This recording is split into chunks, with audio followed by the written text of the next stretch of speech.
Siblings. I'm your host, Sarah Sully, and this is my co-host, Armando. Hi guys, I'm Armando and welcome to Wrestling with Siblings. Alright, let's get started with Raw in the Staples Center in Los Angeles. Elias, he comes out and he pretty much calls LA hot garbage. Do I agree? Not necessarily, but he wanted to make it very, very clear that LA was hot garbage. And he specifically says that he was invited there by none other than Baron Corbin, as we do know he is the number one contender for the Universal Championship at Stomping Grounds. Yeah, and he was going to make a statement saying that he was going to be the special guest referee for Baron Corbin versus Seth Rollins. Yes, and Seth decides to attack him, and Seth is making a very important point because he said anybody that decides to side with Baron Corbin on Sunday, anybody that basically decides to be the referee on Sunday is going to pay for it. And we saw that because he completely attacked Baron Corbin. Which was totally uncalled for, but I get why Seth Rollins did it. He attacked Elias, my bad, sorry, I had to correct that part right there. Okay, and that's all we get to see. We got to see him with the chair. Obviously, he's using that to his advantage. He saw how effective that was with Brock Lesnar, so now he's using that for all his rest of his opponents. Okay, let's move on to the very first match of the night, which was The Miz versus Bobby Lashley versus Cesaro versus Ricochet. The winner of this match faces Samoa Joe at Stomping Grounds, and this was a fatal 5-way elimination match. Very interesting. Everything I expected from this match ended up happening in this match because we had such incredible talent, everybody in their own way. Yeah, that is correct, especially coming from Ricochet. We know what he could do in the ring and what he's capable of. Another one that was super impressive was Cesaro. No doubt about it. These two guys have been killing it the past couple of weeks. We all knew Cesaro was good, especially with Sheamus, but I feel like now, ever since he parted ways with Sheamus, there's just something about him. There's this new drive, there's this new dedication. He has been at the peak of his career since separating from Sheamus. And if anybody could match Ricochet's athleticism in the ring, it would be Cesaro. I mean, don't get me wrong, Miz is also one of the top competitors, but I don't see him physically competing and matching Ricochet's athleticism. I think the biggest threat in this match was Bobby Lashley, simply because he's the powerhouse. You know, he can manhandle any one of these stars. They're all, for the most part, high flyers. Cesaro, Ricochet, and The Miz. You know, they can all move at a fast speed for their size. And that's something Bobby Lashley doesn't have. And he, to me, was the most dangerous man in this entire match. To me, it was Strowman. To you, it was Braun Strowman. Well, see, here's the thing. I agree with you on that one, but Bobby Lashley is the one that can match up to him strength-wise, you know? And I feel like that makes him a lot more dangerous because we know Strowman's weaknesses. Yeah, and we all knew that all the guys were going to target Braun Strowman, so he was going to be, I agree with you that Bobby Lashley was going to be the second, probably the biggest threat after Braun Strowman. Yes, and Braun Strowman pretty much dominating the majority of the match. He was taking out everybody, and in order for you to take out Strowman, you gotta be allies with everybody else, and we got to see that during this match. These guys do not get along. They don't like each other. But what did they do? They all came together to try to take out who? Strowman, who you said was their biggest threat. But I feel like that's where their mistake was. They should have focused on Bobby Lashley. And Strowman just taking everybody out. He eliminated almost all the competitors in this match till, I believe, Bobby Lashley eliminated him. Ricochet eliminated him, and the reason why he eliminated him was because of the help from everybody else. Okay, and therefore we were able to finally see Ricochet and The Miz as the last two men standing, and one of these men was going to go on to Stomping Grounds to face Samoa Joe. And obviously the winner of this match was Ricochet. I feel like he deserves it. He's proven himself ever since he got called up to the main roster. And I mean, the time for him to take the advantage is now. Yeah, I definitely agree with you on that one. It's going to be interesting because I feel like this is going to be a great match. He's going to pretty much wrestle circles around Samoa Joe. And the reason why I say that is because his speed. You know, he has that one up against Samoa Joe. But Samoa Joe is a powerhouse. So it's going to be interesting to see how this match plays out this Sunday. Definitely very, very interesting match.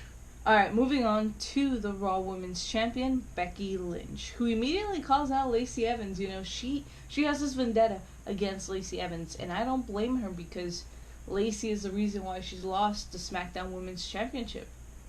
Yeah, that is correct. I feel she has focused a lot on Lacey Evans. Kind of, even throughout the matches we see her, she's not fully focused 100%, and all she's thinking about is Lacey. Yeah, and she even makes it very clear that she wants to beat Lacey Evans all over LA. And, you know, Lacey Evans, being the lady that she is, she decides to respond, and she comes out and she's like, you know what, Becky, you don't understand me. You're as tough as nails. But we do know the background history of Lacey Evans. You know, she was a U.S. Marine, and she uses that to her advantage against Becky Lynch in this promo. And to me, personally, I feel like, again, this is one of her biggest matches in her entire career so far. We've seen her team up with Charlotte Flair. Now she has to really prove herself in a match against Becky Lynch. But keep in mind, we've already seen this match, but I feel that now Lacey Evans has had the chance to study more of Becky Lynch to see what she's really capable of. And I think this is probably the biggest threat that Becky has had since she became Raw Women's Champion. Yeah, and the reason why I say that she has to prove herself a lot more now is because now she was tag partners with Charlotte. And so now it's like you expect her to learn more from Charlotte. She has to exceed the expectation of being Charlotte's partner. So now she has to prove to everybody that she can handle being in the ring with Becky Lynch, even though she proved it to me in the first match at Money in the Bank. And not only that, but she's facing the man. And what better opportunity than for her to defeat the man, Becky Lynch, and to prove what she's really made out of. 100% agree with you on that one. And Becky Lynch, I mean, there's not much to say on her. We've seen her journey from SummerSlam of last year up until now. She's been at the top of her game, the peak of her career, and she's done a great job defending the championships. She's been a defending champion ever since she won it, so I have to give her that. And no matter what, she hasn't backed down from a challenge just yet. So, Lacey, be prepared. Becky Lynch, be prepared, because you never know how this is going to go down. Okay, the Viking Raiders versus... I honestly didn't get their names.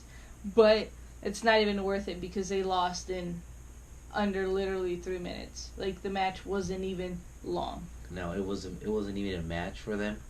I mean, they just showed their dominance and the potential that they have. And that's another tag team that you have to really keep an eye on because they're going to be a serious threat. I want to see them up against AOP when they decide to come back. You know, I feel like that would be a great match. Powerhouses all the way around. No high flyers really in this match. It's going to be a brutal match, and it's going to be one that I'm looking forward to, and I'm sure you guys as well. 100%. Okay, moving on to Kevin and Sammy's show with the special guest star, none other than Baron Corbin. And Sammy wants to start off by saying that this is a safe place. And by that he means that the show is a safe place, because then he throws a shot at the fact that last week on Raw he got attacked by Seth Rollins, and he's like, well, WWE officials haven't done anything about that, and he's still waiting pretty much to get revenge or for Seth Rollins to be punished for attacking him. But I don't blame him. He interrupted in Seth Rollins' match. So, I mean, he pushed his buttons and Seth reacted. Yeah, Sammy pretty much got what he deserves in that match. Yes. And Baron Corbin. The most dangerous man in the WWE. If you ask me, that's what I feel like. Because he's smart. He's athletic. He has learned every single opponent he has faced in the last year, pretty much. In the last 2 years. He's probably one of the opponents that me personally I wouldn't like to face. Like you said, he's studied all the opponents, but not only that, he's smart. He always has something up his sleeve, and that's what makes him even dangerous. He has allied himself with some of the greatest superstars on the roster right now. He definitely has, and you know that's going to end up paying off. And hey, he is the number one contender, so at some point it already paid off. And so they ask him the question everybody wants to know. Who is he picking to referee his match against Seth Rollins. As we do know, the stipulation is special guest referee. And he goes on, I don't know if he was being serious. I think he was trolling people because, you know, he's smart. He's brilliant. He's like, I pick someone that can count to 3 very easily. EC3. To me, it's a great choice. EC3, but as we all know, Seth Rollins ended up attacking him just like how he did with Elias. Well, yeah, because he made it very clear. If you're going to side with Baron Corbin, I'm going to take you out. And he proved that twice in one night.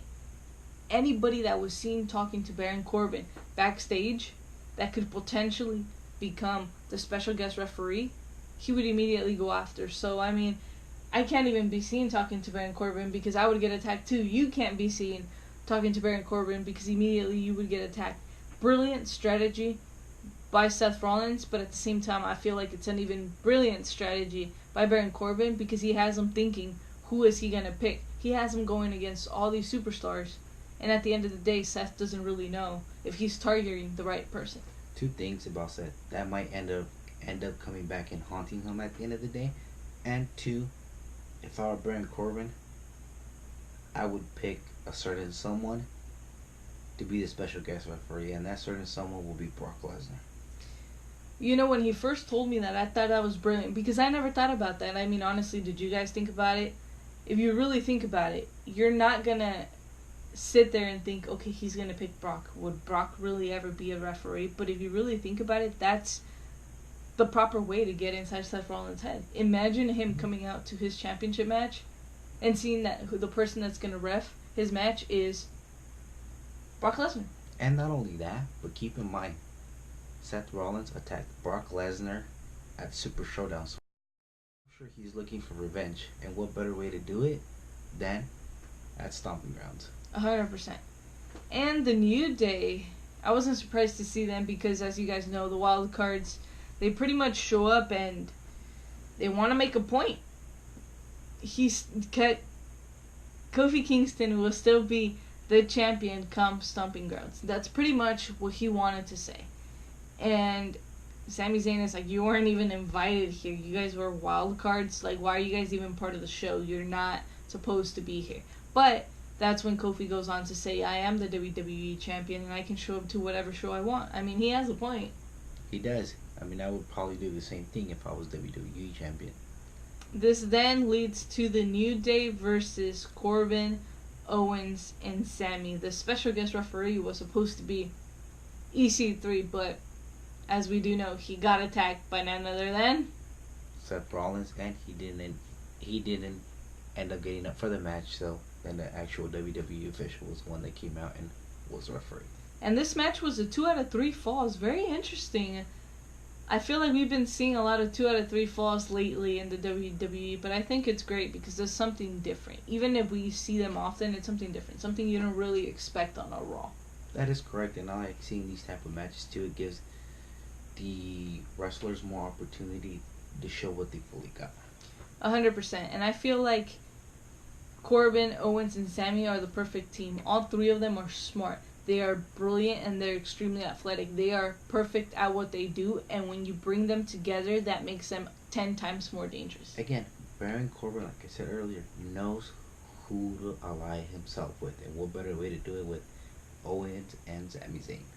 100% agree with you on that one. And the New Day, we've seen their brotherhoods. They have stuck together through the hardest times and through the easiest times. And at the end of the day, even if Kofi is champion, they don't let that get to their heads. However, I think the time has come for the New Day. Very, very soon they might be splitting. I see it happening. And I don't think it's going to be jealousy.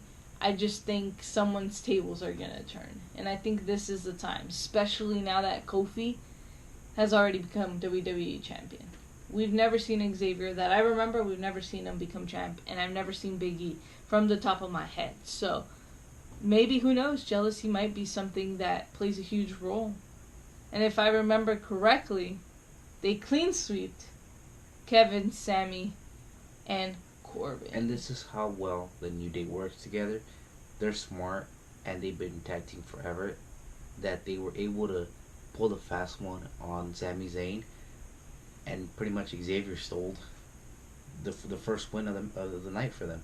Yeah, because he was completely getting destroyed. They were keeping him as far away from Big E and Kofi as they can. And if you ask me, I think that's smart because, and nothing against Xavier, but I feel like the mentality from Corbin, Sammy, and KO was that he was the weakest link. So what did they do? They focused on him and they tried to keep him away, but they underestimated him because he pulled the fast one, like you said.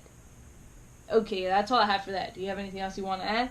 Alright, let's move on to Paul Heyman, who's basically out there to say he's not comfortable being in the ring or even being at Raw because Seth has completely gone crazy with hitting people with the steel chair. Do you blame poor Paul Heyman? I don't blame him. I don't. I would be scared too, especially knowing that Paul Heyman has something to do with Brock Lesnar.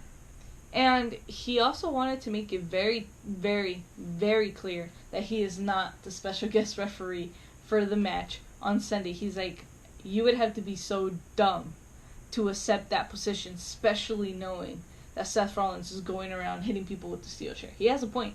It would be dumb to accept it that night, but not on the actual night of Stomping Grounds. And speaking of Stomping Grounds, maybe Brock Lesnar is in the building, is what he wanted to say. He, yet again, trying to play the games with Seth Rollins. And like he said, maybe Brock is the person that's going to be the special guest referee. You don't know. You got to tune in to find out. I'm excited to find out, though. Let us know who do you guys think is going to be the special guest referee. Comment below. Exactly. But keep in mind, Seth Rollins still has a huge chip on his shoulder. He doesn't know when Brock Lesnar is going to be cashing in. He can cash in on Sunday. He can cash in 2 months. He can cash in a week. He still doesn't know. He has to keep that in his mind every single week. And he has to be prepared. So, hey, I guess we'll find out on Sunday. Okay, moving on to Gallows and Anderson versus the Usos. I was excited for this match because you have two of the best tag teams in the world facing each other. And, I mean, the match did not disappoint at all. It did not. I'm glad we're finally getting to see Gallows and Anderson. We haven't seen them in quite some time. They've been off TV. And now they're finally back on TV. And I do want to see them weekly. I feel like the feud between the Usos and Gallows and Anderson would be great. I think it'll be amazing. And so far from what I saw in this match, it would be killer. Yeah, they're definitely two of the best tag team in the WWE that pretty much carried the Raw tag team division by themselves. I mean, the Usos, we saw what they did in SmackDown. They could do the same thing on Raw, but to have some great competition, like you said, Luke Gallows and Anderson, it's just going to be amazing. Hopefully we get to see more of them because this has all the potential to be one of the greatest tag team feuds we've ever seen. Yes, 100% agree with you on that one. You took the words right out of my mouth. All right, moving on to Roman Reigns, who pretty much comes out to call out Shane McMahon. Yeah, he pretty much is trying to make a statement and be like, hey, you know what? I'm still here, even though you beat me at Super Showdown. Yes, and he wants to tell him, come face me, face to face, pretty much saying, I'm not scared of you. So, what does Shane do? He comes out and he's like, you should not be ashamed to lose to the best in the world. I see Shane's point, but at the same time, it is Roman Reigns who he's talking about. So, Roman, we already know he has a huge ego, and so does Shane McMahon. So, yeah, and I think that's what a lot of it is now. I don't think it's about Roman, Superman punching Vince McMahon. Now I think it's all about just egos right now and see who is better. Exactly. I feel like both men see each other as representation of the company. Shane sees himself as representing the WWE, and so does Roman Reigns, and I feel like that's what the clash is about. Them proving who really is the face, who really is the better superstar. And Drew McIntyre then goes on to say, in 6 days, I will destroy you at Stomping Grounds.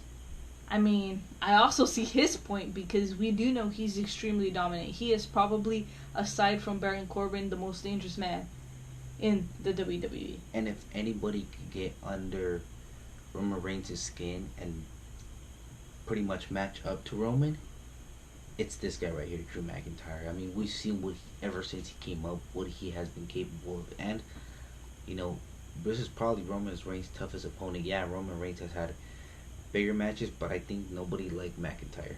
100% agree with you on that one. Drew McIntyre, I also feel like, brings the best out of Roman Reigns. I feel like every time they wrestle, they bring the best out of each other, and that's great because that gives me very high expectations for the match on Sunday. They're just so evenly matched all around. I mean, power-wise, size-wise, speed-wise, you name it. They're the full package, and it's just one of those collisions where, like, you know that they're gonna face each other, and all hell's gonna break loose. Exactly.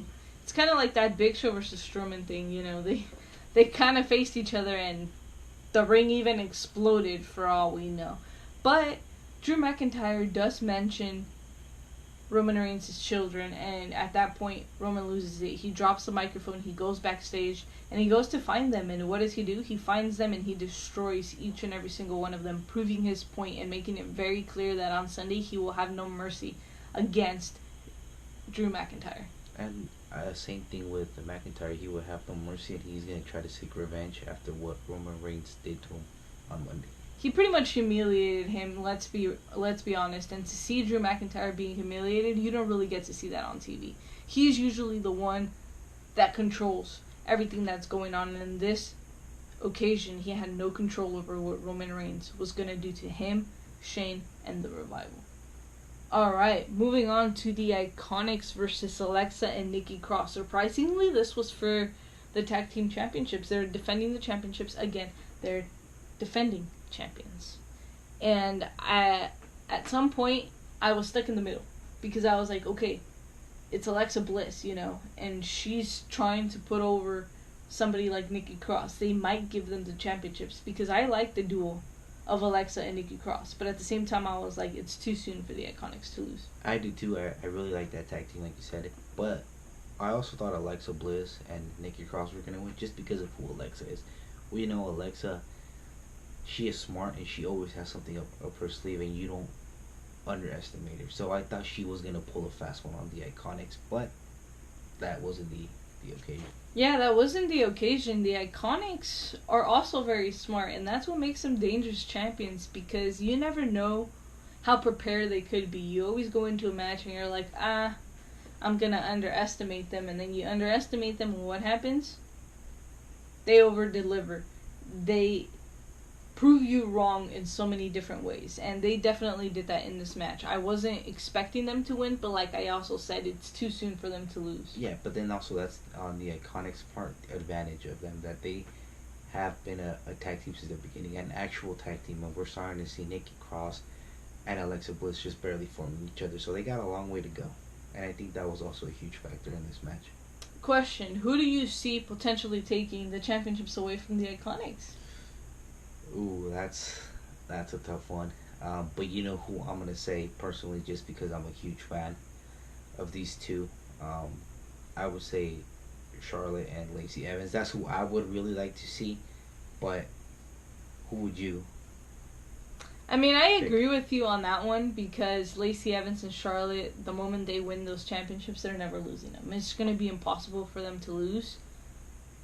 But if I had to actually pick a team that I feel is ready and that I feel like is at the level of championship material, Sonya Deville and Mandy Rose. I feel like they get along super well. They put their differences aside and they have each other's back. And I feel like if they were to be champions, it'd be very hard to take the titles off of them. That's actually a great choice for a tag team, and I have to agree with you on that one as well. Yeah, because it's like, I feel like they'd be a great representation of the division. They already do a great job representing SmackDown, so that's personally what I think, but I also agree with Charlotte and Lacey Evans. Okay, moving on to the main event. Seth Rollins versus the wild card, Daniel Bryan. Very interesting match. I was excited for this because from the get-go, I was like, ooh, Seth Rollins and Daniel Bryan, all the potential to be a great match for the main event. This is a match I wanted at WrestleMania. This is, when I saw Seth win, I was like, okay, this is a match you deserve to see at a WrestleMania. And you even said it in one of the predictions, and that who was Seth Rollins going to pick, and that was pretty much your choice of a match. Yeah, that was my choice of a match, and I feel like it didn't disappoint. I feel like they're both very similar in so many different ways that makes the match even more interesting because you're looking for little details on how they're going to exceed everybody's expectations. And they're just so technical in the ring. I mean, if someone could match up to Seth Rollins, it's Daniel Bryan.